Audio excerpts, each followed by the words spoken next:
આજે 6 ઓગસ્ટ ના રોજ સાબરમતી વિધાનસભાની અંદર ગુજરાત જોડો અંતર્ગત એક સભાનું આયોજન કરવામાં આવેલું.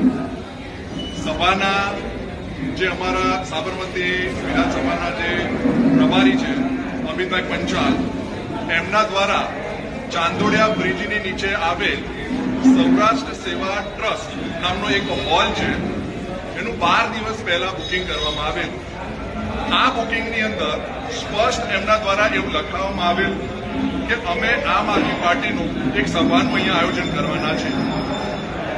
એ પ્રમાણે એમને તારીખ અને જે પણ પૈસાની વાત કરી તે અમે બાય ચેક પૈસા પણ ચૂકવ્યા, કન્ફર્મેશન પણ મળી ગયું.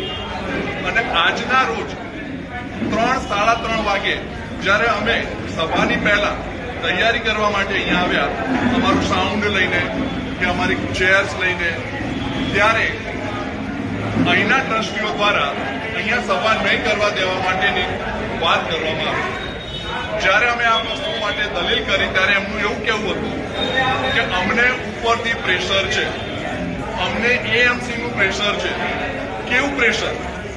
ગુજરાતની અંદર દિવસે દિવસે આમ આદમી પાર્ટીની જે પોપ્યુલારિટી વધી રહી છે એને દબાવવા માટે આ કેવું પ્રેશર ઊભું કરવામાં આવી રહ્યું છે ખબર નથી પડતી.